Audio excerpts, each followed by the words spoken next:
안녕하십니까? 언제나 소비자 편에서 방송하는 콘스탄트 김의 티스와 함께 돈 버는 아카데미. 이번 시간에는요, 돈 버는 상속이 되겠습니다. 불륜 며느리한테 받은 위자료는 과연 누가 가질 수 있을까요? 여기에 대해서 알아보도록 하겠습니다. 살아가면서 가장 억울한 일은 무엇일까요? 그것은 죄를 짓지도 않았는데 무고를 당하는 것하고요. 그 다음에 가장 믿었던 배우자한테 배신당하는 것 아닐까요? 자, 그럼 가장 믿었던 배우자한테 배신당한 사례를 알아보도록 하겠습니다. 잘 나가는 전문가 아내입니다. 돈도 잘 벌고 굉장히 유명합니다. 그런데 화목하게만 보였던 가정인데 아내는 이미 외간 남자랑 바람을 피고 있었습니다. 하지만 얼마 가지 못하고 남편한테 들통이 나면서요, 가정 파탄이 났습니다. 그러나 대외적 이미지 추락을 걱정한 아내는 뻔뻔하게도 이혼을 해주지 않고 있습니다. 그러던 중 불행히도 남편은 교통사고를 당해 죽게 되었습니다. 하지만 남편은 어머니께 아내의 불륜 사실에 대한 증거들을 남겨두게 되었고요. 시어머니는 아들에 대한 정신적 피해 보상을 요구하며 며느리를 고소하게 됩니다. 결국 법원의 판결은 이렇게 났습니다. 결혼 생활 중 남편이 겪었을 끔찍한 고통을 인정하면서 아내에게 위자료 3억 5천을 지급하라는 판결을 내렸습니다. 그렇다면 시어머니는 아들의 한을 풀었을까요? 그런데 이 위자료 수령은 누가 해야 할까요? 원래는 남편이 받아야 합니다. 하지만 남편이 사망한 상태이기 때문에 상속인이 받아야 됩니다.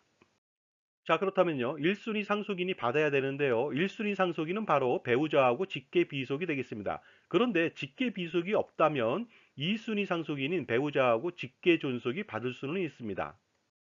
그러므로 직계 비속이 없는 경우에는요, 놀랍게도 시아버지가 1억 원, 시어머니가 1억 원, 며느리도 1억 5천을 받는다는 것이 되겠습니다. 그러므로 며느리는 3억 5천을 배상했지만은 실질적으로 1억 5천을 받았으니까 2억 원만 배상한 꼴이 되었습니다.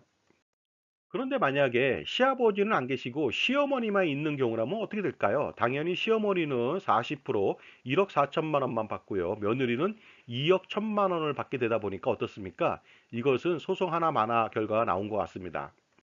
그런데 이런 경우는 더 억울합니다. 예를 들어서 며느리하고 손자녀, 아들만 한 명 있습니다. 이런 경우에는 당연히 아들이 1억 4천을 받고요. 며느리는 2억 천을 받습니다. 결과적으로 어떻습니까? 며느리하고 아들이 다 받게 되는 구조죠. 결국 이런 상황이라면요. 시어머니는 소송을 해서 이겼어도 시아버지와 시어머니는 한 푼도 받을 수가 없습니다. 물론 미성년 손자에 대한 후견인 지정으로 손자 몫은 지킬 수는 있습니다. 하지만 억울한 것은 이 일만이 아닙니다. 왜냐면요. 며느리는 이미 남편의 상속 재산을 상속받았습니다. 그렇기 때문에 황당하게도 남편의 돈으로 남편에 대한 위자료를 낸 격이 되었습니다. 이렇게 억울하게 아들의 상속 재산과 아들의 위자료까지 다 뺏기게 되었습니다. 그렇다면 어떻게 했어야 옳았을까요? 자, 지금까지 제 정보가 만족스러우셨다면요, 구독과 좋아요 부탁드리겠습니다. 그리고 특히 회원 가입을 통해서 보다 다양한 혜택을 받아보시기 바랍니다. 감사합니다. 계속하겠습니다. 당연히 사망 전에 이혼을 했어야 합니다. 만약에 사망 전에 이혼을 했더라면요, 재산 분할로 아내의 재산마저 일부를 가질 수 있고요. 그 다음에 위자료도 전체 받을 수 있었을 것입니다. 그리고 또 손자녀가 없는 상태에서 이혼을 했더라면요, 아들의 재산은 전액 부모님이 가질 수가 있었습니다. 그렇다면 손실액을 판단해 보도록 하겠습니다. 만약에 사망 전에 이혼을 했더라면요, 재산 분할 금액 30억 원 하고요, 위자료 금액 3억 5천 등 33억 5천만 원은 시부모님이 다 가질 수가 있었습니다. 그런데 그러지 못했기 때문에 어떻습니까? 전체 금액에 대해서는 며느리가 다 가져가고요, 일부 위자료만 받은 것이 되겠습니다. 따라서 상속인이 배우자, 며느리하고 시어머니만 있다 이랬을 때는요, 시어머니는 위자료 1억 4천만 원만 받을 수가 있습니다. 그러므로 32억 1천만 원은 어떻습니까? 손실이 발생했죠.